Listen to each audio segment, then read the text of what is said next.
BJP नेता सुब्रमण्यम स्वामी का बड़ा बयान। जम्मू कश्मीर में राष्ट्रपति शासन लगाने की मांग की। कहा, सीएम महबूबा से नहीं संभल रहा राज्य। कश्मीर घाटी में करीब 300 व्हाट्सएप ग्रुप का पत्थरबाजों को भड़काने में इस्तेमाल। पुलिस का खुलासा। पुलिस ने ऐसे 90% व्हाट्सएप ग्रुप्स को बंद किया। पुलिस की ओर से पत्थरबाजों की हुई काउंसलिंग। नीति आयोग की बैठक में पीएम ने अपील की, सपनों के भारत के लिए 2022 तक टीम इंडिया की तरह करें काम। नीति आयोग की बैठक में महबूबा मुफ्ती ने उठाया कश्मीरी छात्रों की सुरक्षा का मुद्दा। नीति आयोग की बैठक में नहीं पहुंची पश्चिम बंगाल की सीएम ममता बनर्जी। दिल्ली के सीएम अरविंद केजरीवाल भी नहीं आए। दिल्ली में एमसीडी चुनाव के दौरान हिंसा। रोहिणी में स्वराज इंडिया उम्मीदवार और जहांगीरपुरी में बीएसपी उम्मीदवार के साथ मारपीट। दोनों जगह कांग्रेस उम्मीदवार पर हमले का आरोप। बीजेपी शासित राज्यों के सीएम की दिल्ली में बैठक। पीएम मोदी, अमित शाह, राजनाथ सिंह और वेंकैया नायडू हुए शामिल। पीएम ने दिया मंत्र, सोशल मीडिया के जरिए जनता से जुड़ें। लखनऊ में आज सीएम योगी करेंगे बेहतरीन काम करने वाली पंचायतों को सम्मानित। सुबह 11 बजे राष्ट्रीय पंचायती राज दिवस के मौके पर आयोजित होगा कार्यक्रम। लखनऊ में संघ, बीजेपी और सरकार की आज होगी समन्वय बैठक। सीएम योगी आदित्यनाथ और डिप्टी सीएम केशव प्रसाद मौर्य होंगे शामिल। संघ की ओर से दत्तात्रेय होसबले रहेंगे मौजूद। गाजियाबाद में कैलाश मानसरोवर भवन बना सकती है योगी सरकार। पहले लखनऊ में बनाने की थी अटकलें। सूचना और पर्यटन सचिव अवनीश अवस्थी ने किया प्रस्तावित जगह का दौरा। स्थानीय अधिकारी भी रहे मौजूद। योगी आदित्यनाथ की हिंदू वाहिनी सेना ने आजमगढ़ का नाम बदलने की रखी मांग। आजमगढ़ की जगह आर्यमगढ़ नाम करने की मांग। हिंदू युवा वाहिनी की तरफ से लगाया गया पोस्टर। यूपी में नेता विपक्ष राम गोविंद चौधरी ने 3 तलाक को पति पत्नी के बीच सामान्य झगड़ा बताया। कहा, बीजेपी बेवजह मुद्दे को तूल दे रही है। नेशनल नेटबॉल चैंपियन शुमला जावेद 3 तलाक की बनी शिकार। बेटी होने पर पति ने 3 तलाक दिया। यूपी के अमरोहा की रहने वाली हैं शुमला। पति पर दहेज के लिए प्रताड़ित करने का भी आरोप लगाया। उधम सिंह नगर से 3 तलाक पीड़िता का बयान आया सामने। कहा, गलत शब्दों की वजह से मांगी थी मुस्लिम समाज से माफी। 3 तलाक के विरोध में आज भी अपने पहले वाले बयान पर कायम। फर्रुखाबाद में पूर्व विदेश मंत्री सलमान खुर्शीद के घर में चोरी की वारदात। पुश्तैनी घर में ताला तोड़कर चोरी। पुलिस चोरों की तलाश के लिए डॉग स्क्वाड के लिए रही मदद। हरदोई के बीजेपी सांसद अंशुल वर्मा हूटर का कर रहे हैं इस्तेमाल। मोदी और योगी के फरमान की उड़ाई धज्जियां। लाल बत्ती प्रथा खत्म करने की कवायद की नहीं सोची। यूपी के सहारनपुर में 20 अप्रैल को हुई हिंसा के बाद सांसद राघव लखनपाल का भड़काऊ भाषण देते हुए एक वीडियो आया सामने। को घर के अंदर घुसने नहीं देना है, ऊपर से ऑर्डर आ जाए। मेरठ में कश्मीरियों के विरोध में होर्डिंग लगाने अमित जानी की जमानत याचिका पर आज होगी सुनवाई। कल कोर्ट ने 14 दिन की न्यायिक हिरासत में भेजा। दिल्ली के जंतर मंतर पर तमिलनाडु के किसानों ने अपने प्रदर्शन को 25 मई तक स्थगित किया। सीएम पलनीसामी की पीएम मोदी से मुलाकात के बाद मिला आश्वासन। जेटली ने कहा, जीएसटी से अर्थव्यवस्था के विकास दर में आएगी तेजी। भारतीय अर्थव्यवस्था का ग्रोथ रेट सबसे तेज। बंगाल बीजेपी अध्यक्ष दिलीप घोष ने दी सफाई। कहा, जय श्री राम बोलने से रोकने पर दिया था बयान। दिलीप ने कहा था, जय श्री राम, भारत माता की जय नहीं बोलने वाले बनेंगे इतिहास। नवी मुंबई में परिवार ने की खुदकुशी। मौत से पहले नौकरानी को देने के लिए सामान और शव को भेजने का इंतजाम करके रखा। बुलंदशहर में रेप पीड़िता पहुंची डीएम से गुहार लगाने। आरोपी के घर वाले भी पहुंचे, धमकी दी, हंगामा भी हुआ। डीएम कार्यालय के पास 2 आरोपियों को पीड़िता ने पहचाना। पीड़ित को देखकर कार छोड़कर भागे आरोपी। यूपी के गोंडा में सामने आया एक शर्मनाक वीडियो। महिला डांसर पर शराब फेंकते दिखा दारोगा। दारोगा की करतूत मोबाइल कैमरे में हुई कैद। 21 अप्रैल को एक निजी कार्यक्रम का है मामला। लुधियाना में ड्रग तस्कर को पकड़ने के लिए चलती कार के बोनेट पर चढ़ा पुलिसकर्मी। आरोपी ने रफ्तार तेज कर नीचे गिराया। कार लेकर फरार हो गया आरोपी ड्रग तस्कर। पूरी घटना सड़क पर लगे सीसीटीवी में कैद।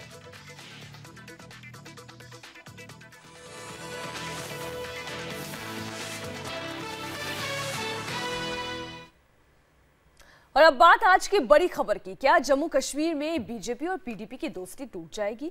क्या राज्य में 2 साल पहले बना बीजेपी पीडीपी का गठबंधन टूट जाएगा? क्या जम्मू कश्मीर में राष्ट्रपति शासन लागू हो जाएगा?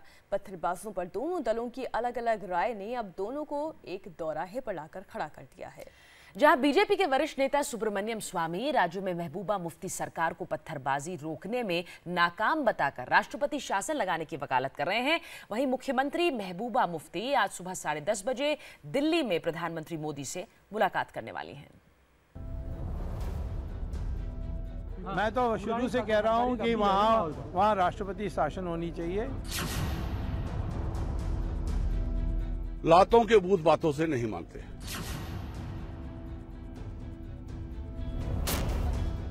जो गोली चलाता है उसका जवाब गोली है।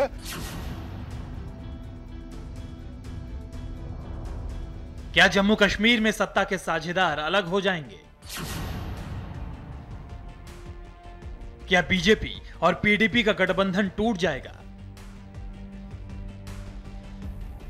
यह सवाल इसलिए क्योंकि राज्य में पत्थरबाजों पर दोनों पार्टियों की अलग अलग राय है और इसी राय को आधार बनाकर बीजेपी नेता सुब्रमण्यम स्वामी बोल रहे हैं कि राज्य में राष्ट्रपति शासन लगा दिया जाए।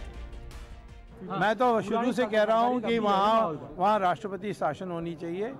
ये मुफ्ती सईद की बेटी की बस का नहीं है और ये सारे अंतर्राष्ट्रीय स्तर पर इसको कोऑर्डिनेट किया जा रहा है पाकिस्तान से, तो इसीलिए तुरंत हमारे वहाँ राष्ट्रपति शासन होना है। देश के दो अलग अलग विचारधारा वाली पार्टी का जम्मू कश्मीर में पहली बार राज्याभिषेक हुआ था 2 साल पहले, लेकिन लगातार हो रही पत्थरबाजी के बाद अब जो नई तस्वीर उभर कर सामने आई है वो कहती है कि दोनों में खींचतान बढ़ती जा रही है। इसलिए दिल्ली पहुंची सीएम महबूबा मुफ्ती आज सुबह 10:30 बजे पीएम मोदी से मिलेंगी। महबूबा और मोदी के बीच कश्मीर के हालात और गठबंधन पर बात होगी। सूत्रों के मुताबिक कुछ दिन पहले बीजेपी के जम्मू कश्मीर के प्रभारी राम माधव भी जम्मू गए थे, जहां गठबंधन पर पार्टी नेताओं के बीच चर्चा भी हुई थी। कश्मीर में इन पत्थरबाजों के पीछे पाकिस्तान का हाथ है और जब इन पत्थरबाजों पर सेना सख्त हुई तो सरकार के अंदर से अलग अलग आवाजें आने लग गई। जम्मू में डील कराने वाले राम माधव ने कहा था कि जंग और मोहब्बत में सब जायज है। इसके बाद तो बीजेपी में पत्थरबाजों पर बोलने वालों की कतार लग गई। देशद्रोही का एक ही इलाज है, वो चाहे पाकिस्तान से आए चाहे वो देश के अंदर हो, उसका इलाज है गोली।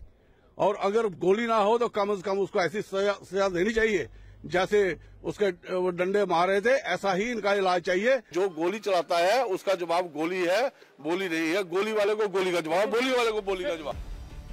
पत्थरबाजों पर बोलने के बाद यही हुआ कि बीजेपी के साथ बैठने से भी कतराने लग गए पीडीपी के नेता। अब हालात ऐसे हैं कि किसी भी वक्त ये साझेदारी टूट सकती है। मैं तो शुरू से कह रहा हूं कि वहाँ राष्ट्रपति शासन होनी चाहिए। ये मुफ्ती सईद की बेटी की बस का नहीं है। बताया जा रहा है कि सीएम महबूबा मुफ्ती पत्थरबाजों से सहानुभूति के पक्ष में है, जबकि बीजेपी अब सख्ती चाहती है और दोनों की यही चाहत इस गठबंधन के लिए सबसे बड़ी मुश्किल है। महबूबा मुफ्ती और पीएम मोदी की आज होने वाली मुलाकात के बाद अगर कश्मीर का कुछ हल नहीं निकला तो हो सकता है कि राज्य में कोई और गठबंधन आकार ले ले। उधर कश्मीर में आतंकियों से मुठभेड़ के दौरान अचानक से सैकड़ों पत्थरबाज कैसे आ जाते हैं, इस सवाल के जवाब में एक चौंकाने वाला खुलासा हुआ है। सुरक्षा बलों पर पत्थरबाजी के लिए युवाओं को व्हाट्सएप ग्रुप के जरिए उकसाया जाता था। रेलवे की पटरियों से पत्थर लाया जाता था और यही नहीं, आतंकियों को आर्मी से बचाने के लिए भी एक व्हाट्सएप ग्रुप का इस्तेमाल होता था। कश्मीर घाटी में मोबाइल इंटरनेट सेवा को बंद किए जाने के बाद अचानक से पत्थरबाजी जैसी घटनाओं में जबरदस्त कमी आई है। पुलिस के मुताबिक 300 व्हाट्सएप ग्रुप्स के जरिए पत्थरबाजों को सुरक्षा बलों के ऑपरेशन की जानकारी दी जाती थी और इसके जरिए पत्थर फेंकने के लिए इकट्ठा कराया जाता था। पुलिस अधिकारियों के मुताबिक इनमें से अब 90% व्हाट्सएप ग्रुप्स बंद हो चुके हैं।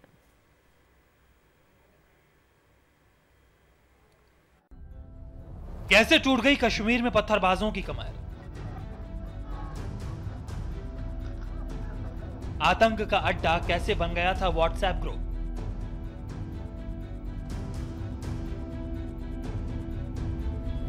मुठभेड़ की जगह अचानक कैसे जुटते थे पत्थरबाज?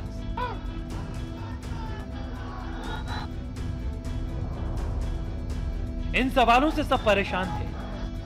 आखिर आतंकियों को बचाने के लिए कहां से आ जाते थे पत्थरबाज? सेना परेशान थी, सीआरपीएफ वाले परेशान थे, लेकिन अब एक पुलिस अधिकारी ने किया है बड़ा खुलासा। बताया जा रहा है कि व्हाट्सएप ग्रुप के जरिए 5 मिनट में 50 लोग जुट जाते थे।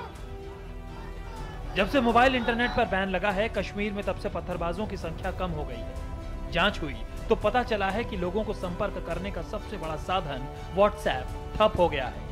न बातचीत हो पा रही है, न मैसेज भेजे जा रहे हैं। अचानक से घाटी में सब बंद हो गया है। दरअसल घाटी में आतंकियों के खिलाफ ऑपरेशन में बाधा डालने और सुरक्षा बलों पर पत्थरबाजी के लिए युवाओं को व्हाट्सएप ग्रुप के जरिए उकसाया जाता था।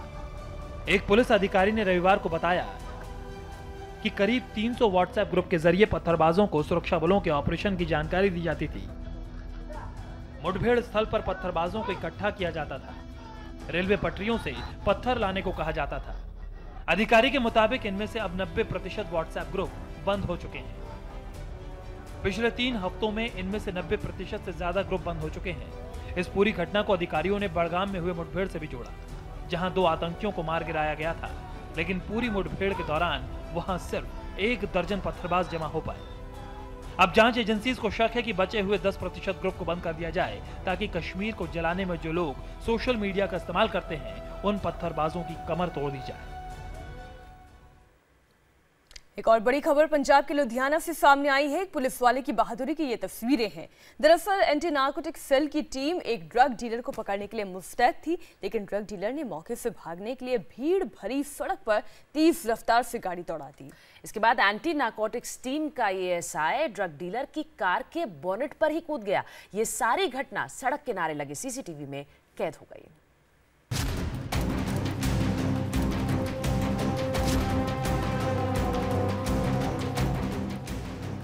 सीसीटीवी कैमरे में कैद एक पुलिस वाले की बहादुरी को देखिए। महज 5 सेकंड के वीडियो का हर पल आपके रोंगटे खड़े कर देगा। इस चोर पुलिस की कहानी का हर लफ्ज आपको इस पुलिस वाले की जांबाजी का कायल बना देगा। तस्वीरें पंजाब के लुधियाना की हैं। दरअसल पुलिस को लुधियाना के एटीआई रोड पर एक नशे के तस्कर के गुजरने की खबर मिली थी। पुलिस ने तस्कर को पकड़ने के लिए जाल बिछाया था और जैसे ही एटीआई रोड से तस्कर की गाड़ी गुजरी, एंटी नार्कोटिक्स सेल के एएसआई संजीव कुमार दौड़ते हुए तस्कर की कार के बोनट पर चढ़ गए। लेकिन शातिर तस्कर ने कार की स्पीड बढ़ाकर एकदम से ब्रेक लगाकर संजीव कुमार को गिरा दिया और कार लेकर मौके से फरार हो गया। इस घटना में संजीव और सड़क पर चलने वाले किसी शख्स की जान को तो नुकसान नहीं हुआ, लेकिन एएसआई संजीव कुमार को मामूली चोट आई है। सूत्रों के मुताबिक पुलिस को सूचना मिली थी कि एक नशा तस्कर लुधियाना के एटीआई रोड पर 10 ग्राम के करीब स्मैक की डिलीवरी करने वाला है, जिसके बाद शनिवार की शाम करीब 4 बजे 2 से 3 पुलिसकर्मी सिविल कपड़ों में उसे पकड़ने के लिए मौके पर पहुंच गए। लेकिन जैसे ही पुलिस वालों ने तस्कर को रोकने की कोशिश की, उसने गाड़ी तेज कर दी और भाग निकला। मामला तो क्लीयर है जी। सनी डोडा ਸਮਗਲਰ ਸੀ ਉੱਤੇ ਪੁਲਿਸ ਨੇ ਟ੍ਰੈਪ ਲਾਇਆ ਤੇ ਪੁਲਿਸ ਦੇ ਟ੍ਰੈਪ ਲਾਉਣ ਤੋਂ ਉਹ ਭੱਜ ਗਿਆ ਜੀ। ਸਾਡੇ ਕੋਲ ਇਨਫੋਰਮੇਸ਼ਨ ਸੀ ਨਾਰਕੋਟਿਕ ਸੈੱਲ ਤੋਂ ਵੀ ਨਸ਼ੇ ਵੇਚਦਾ। ਇਸ ਮਾਮਲੇ ਦੇ ਉੱਤੇ ਅਸੀਂ ਜਿਹੜਾ ਉੱਥੇ ਐਕਸ਼ਨ ਕੀਤਾ, ਉਹਨੇ ਜ਼ਖਮੀ ਕੀਤਾ, ਉਹਨਾਂ ਦੇ ਖਿਲਾਫ ਅਸੀਂ ਕੇਸ ਰਜਿਸਟਰ ਕਰਾਂਗੇ ਐਂਡ ਜਿਹੜਾ ਸਨੀ ਡੋਡਾ ਹੈ ਇਹਨੂੰ गिरफ्तार करके जेल च बंद करांगे। सीसीटीवी फुटेज सामने आने के बाद पुलिस ने तस्कर के खिलाफ मामला दर्ज कर लिया है और उसकी तलाश शुरू कर दी है। साथ ही पुलिस मौके पर एएसआई संजीव कुमार की दिखाई बहादुरी की तारीफ भी कर रही है। Tushar Bharti, India TV, Ludhiana, Punjab. और इस वक्त की एक बड़ी खबर बिहार से आ रही है। बिहार के गया में आरजेडी विधायक सुरेंद्र यादव पर जानलेवा हमला हुआ है। हमला तब हुआ जब सुरेंद्र यादव शादी समारोह से देर रात वापस लौट रहे थे। इस वक्त की बड़ी खबर एक बार फिर आपको बता दें, शादी से लौटते वक्त आरजेडी विधायक पर यह जानलेवा हमला हुआ है। आरजेडी विधायक सुरेंद्र यादव पर यह हमला हुआ है। शादी से उस वक्त देर रात विधायक लौट रहे थे जब उन पर फायरिंग हुई है। विधायक के बेटे ने नक्सली हमले की आशंका जताई है। Welcome back. आंखें खोलो दिल्ली मुंबई, जानिए आपके शहर में क्या हुआ।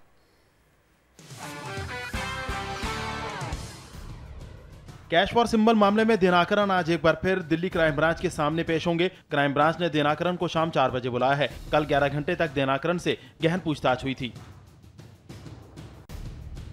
जंतर मंतर पर तमिलनाडु के किसानों से मिलने कुमार विश्वास पहुंचे। कुमार विश्वास ने कहा कि सरकार को संसद के पास बैठे भूखे किसानों के बारे में सोचना चाहिए। दिल्ली में हुए एमसीडी चुनाव में बीजेपी सबसे बड़ी पार्टी बनकर उभर रही है। अलग अलग चैनलों के एग्जिट पोल के मुताबिक बीजेपी 210 से 220 सीटें ला सकती है। कांग्रेस और आम आदमी पार्टी बुरी तरह पिछड़ते दिख रहे हैं। नवी मुंबई में मां, बेटी और पिता ने फांसी लगाकर जान दे दी। डिप्रेशन की शिकार महिला ने पहले सुसाइड किया, उसके बाद बेटी ने भी जान दे दी। मरने से पहले तीनों ने सुसाइड नोट लिखा। सुसाइड नोट में शरीर अस्पताल को दान देने की बात कही। नवी मुंबई में खारगर के एक कार शोरूम में भीषण आग लग गई। इसमें 2 कर्मचारियों की जलकर मौत हो गई। शोरूम में रखी 1 दर्जन से ज्यादा गाड़ियां खाक हो गई। 3 घंटे की मशक्कत के बाद फायर ब्रिगेड ने आग पर काबू पाया। और आंखें खोलो इंडिया में आपको दिखाते हैं यूपी पंजाब से बड़ी खबरें क्या हैं। शिवपाल ने एक बार फिर अखिलेश को पुत्र धर्म की याद दिलाई। शिवपाल ने कहा, अखिलेश वादा पूरा कर पार्टी पिता को सौंप दें। बीजेपी को हराने के लिए समाजवादी परिवार का एक होना जरूरी है। मैनपुरी के बेवर गांव में युवक की गोली मारकर हत्या कर दी गई। युवक की 3 मई को सेना में क्लर्क के पद पर ज्वाइनिंग होनी थी। पुलिस ने अज्ञात लोगों के खिलाफ मामला दर्ज कर लिया है। यूपी के सीतापुर में दहेज के लालचियों की दरिंदगी सामने आई। बोलेरो कार न मिलने पर दुल्हन को जिंदा जला दिया गया। पिता के मुताबिक बेटी ने 2 दिन पहले हत्या की आशंका जताई थी। कीमती सामान के साथ ससुराल वाले फरार हो गए। बदायूं कोतवाली में पुलिस ने रिश्वत देने आए पीडब्ल्यूडी के ठेकेदार का वीडियो बना लिया। आरोपी 75,000 रुपए घूस देकर बेटे को छुड़ाना चाहता था। आरोपी का बेटा हर्ष फायरिंग के आरोप में पकड़ा गया था। अमृतसर के ओठिया गांव पहुंचे नवजोत सिंह सिद्धू ने अपनी जेब से किसानों को 24 लाख रुपए की मदद की। आग में किसानों की 300 एकड़ फसल खाक हो गई थी। सिद्धू ने 8,000 प्रति एकड़ के हिसाब से मुआवजा दिया।